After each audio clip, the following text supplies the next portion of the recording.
Here's the deal. There's only 3 reasons that your credit might be challenged. Number 1, lack of income. Number 2, you may have had an extenuating circumstance, something at no fault to your own. And the last reason, you just...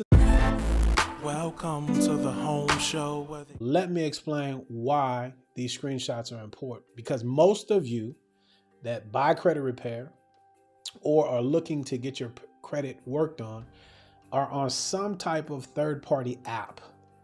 Either it's a credit card, like in this case, or it's some company that the credit repair person has you paying, and they have you looking at some type of app that's giving you your score.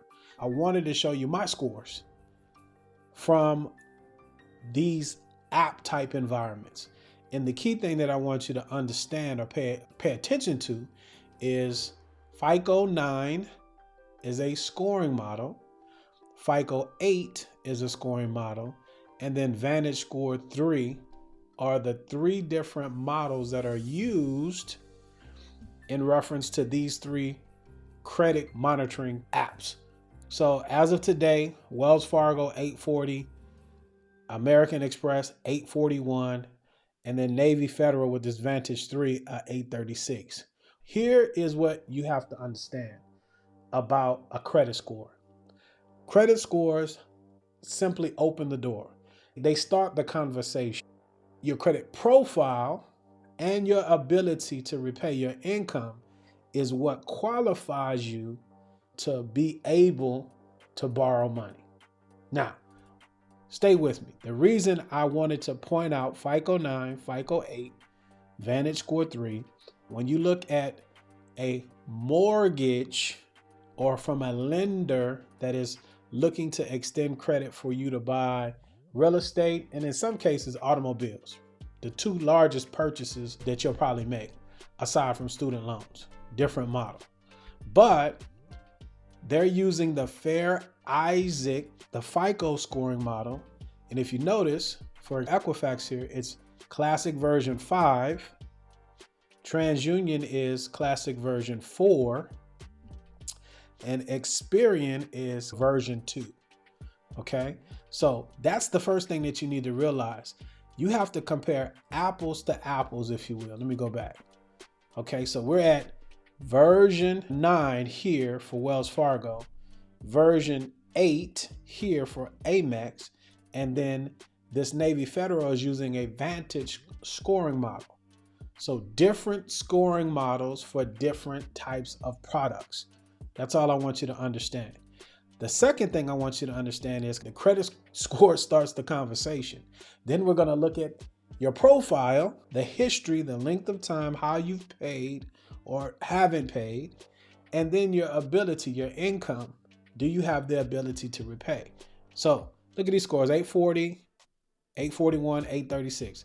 Then when we look at an actual credit report with different versions of the FICO scoring model, again, Classic version 5 for Equifax, version 4 for TransUnion, and then version 2 for Experian, you see a difference in the scores.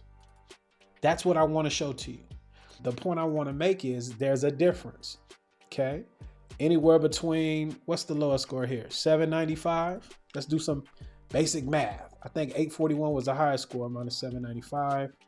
So you have a variance of 25 to 46 points, depending on the different version and the different type of credit reports that you're pulling. Here's the deal. There's only 3 reasons that your credit might be challenged. Number 1, lack of income. Number 2, you may have had an extenuating circumstance, something at no fault to your own. And the last reason, you just a thief. You're a scammer. You never intended to pay. Now, the folks that deal with me either fall in 1 or 2, because I don't deal with scammers. With that being said, please don't continue to dig yourself in a debt hole thinking that borrowing more money is going to help you out of your situation. It's not. You got to figure out how to make some more money. But let's say you've dealt with the money piece. Now the money's good. And now you're trying to go back and deal with, okay, how do I get my score up to be able to start a conversation with a lender to buy a home? Because my profile and my ability to repay is now where it should be. So this information is as of today. You have Wells Fargo, American Express, and a Navy Fed. Those are the scores as of today. What I want you to focus on is FICO version 9, FICO version 8, and the Vantage Score 3 model. That's the key thing. And then when you look at an actual credit report, this is mine, pulled it today, gonna be looking at an investment property, see if it works out. But you see the scores are different. 795, 809, 815. That's all I want you to get. There's a difference between the score. Now, let's look at the reason the score, in my case, is lower. All right. So when I look at Equifax, these terms, if you will, they're associated with what we would call a reason code. And so with Equifax, it's reason code 00006, and it says too many consumer finance companies. Okay. So what does that actually mean? Let's go see. Okay. So this is, first of all, this is, what is this? Credit Info Center. We'll put the link in the description. These are the reason codes.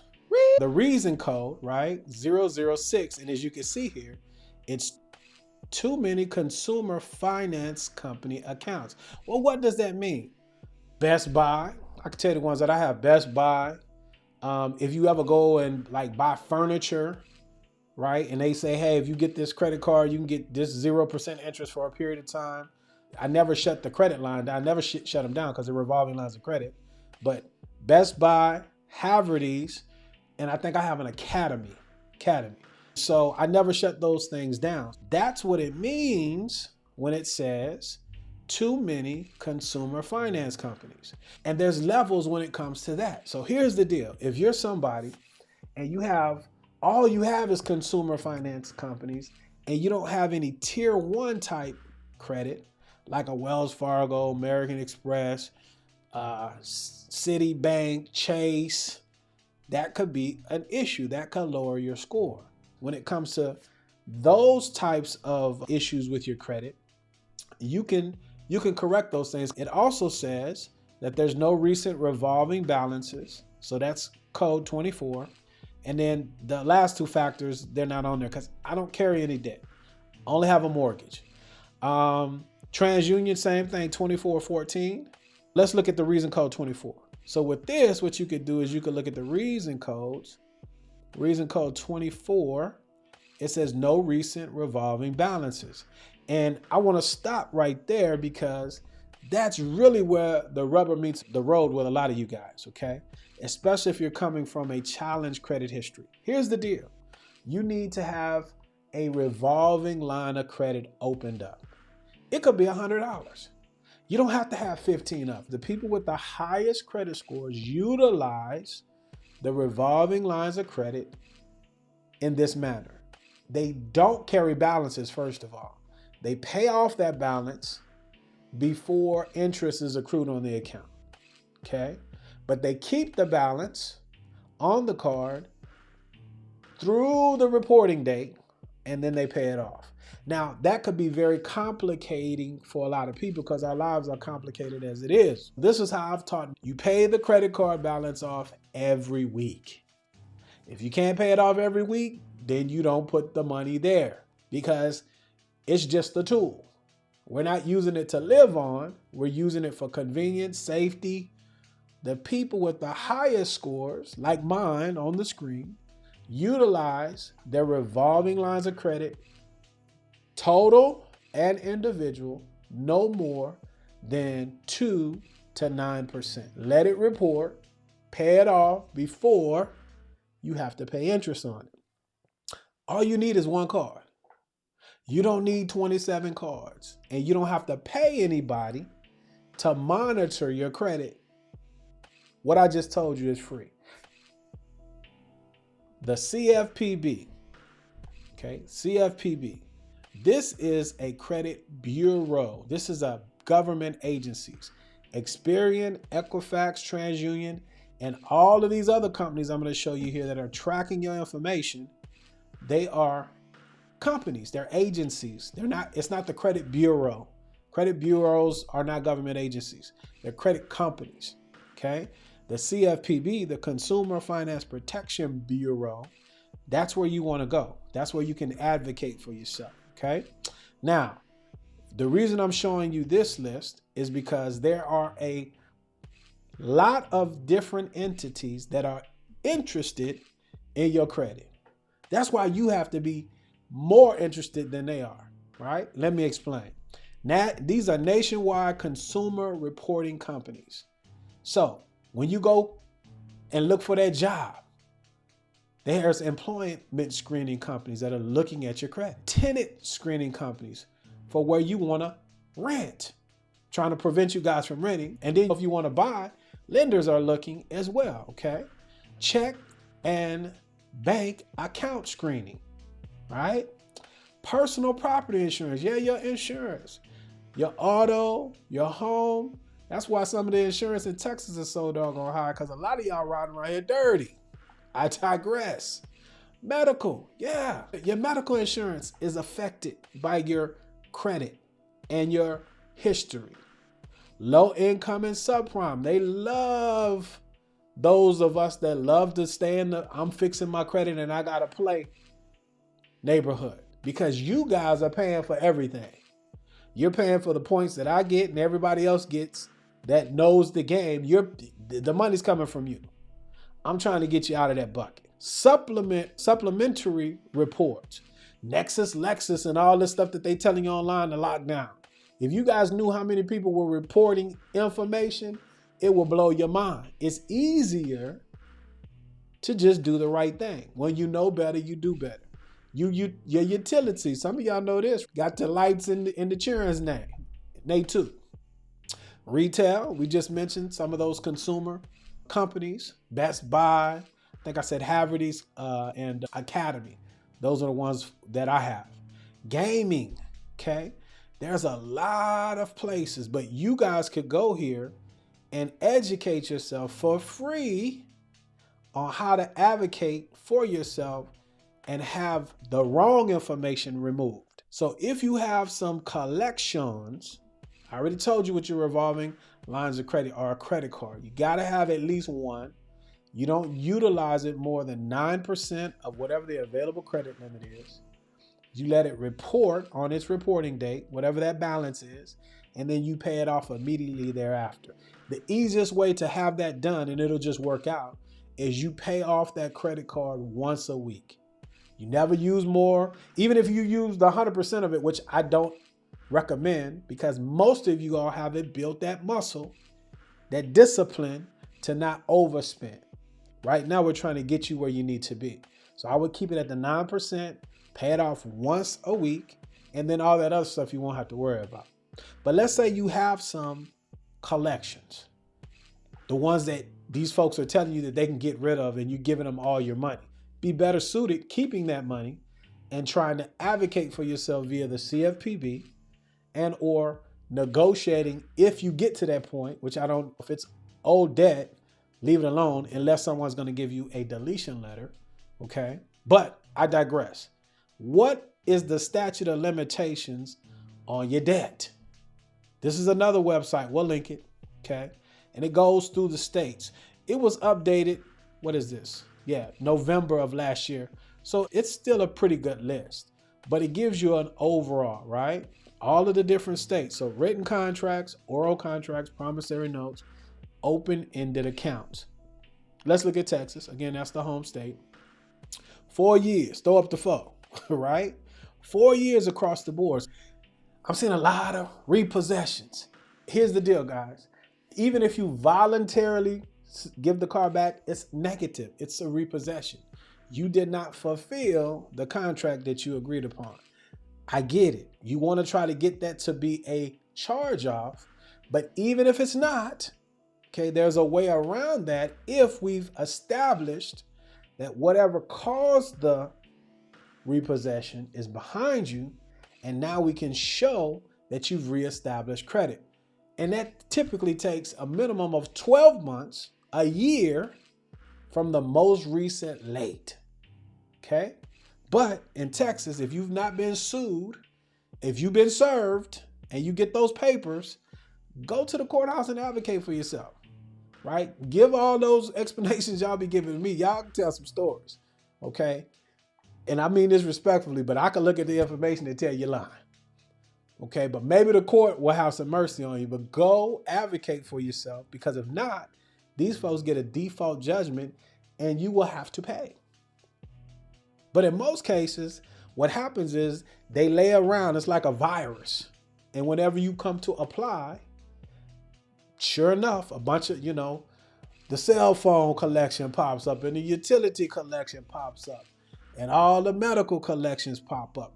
There's levels to all of that. I'm not going to go into it, but the point I'm trying to make is you guys have to take your credit serious unless you just flush with cash. All right? Respectfully. But these are the statute of limitations in each state. And read this website. I'll put it in the description. But as I get ready to get out of here, let me restate the steps. At least one revolving line of credit. You never exceed 9% of the available credit limit. You pay it off weekly. Okay. You do that a minimum of 6 months, even if you're coming from bad credit. That will move the needle tremendously. All right. Then you check, right? You can go to myfreeannualcreditreport.com, get a copy of what's on your credit report from all three agencies. You have to know. Okay. And then you determine what is the most recent late on my credit, or do I have a perpetual late that's reporting? Like a repossession is an open collection. The further you get away from it, the less it will affect you, but you have to have something positive, i.e. that revolving line of credit that I just keep speaking of. Lastly, after you've gone a minimum of 12 months from the most recent late, and you can prove that whatever it was that was causing the issue is behind you with good documentation. We're not going to take your word for it. Got to document it. You should be good with an FHA loan. That's the beauty of FHA loans. Okay. You want to save some monies. I just want to throw that in there as well. I know we're talking about credit, but you want to save money that's trackable, because documentation is just what the issue is. I find that people that are challenged with their credit, it's just the lack of paying attention to the details. That's the skill that we're trying to get across to you. The more detailed you are, the more detailed people are, typically their credit and everything else is in line. The more stable they are, typically everything's in line. So we're trying to get you to stability. Stability is the key. That's your free credit repair.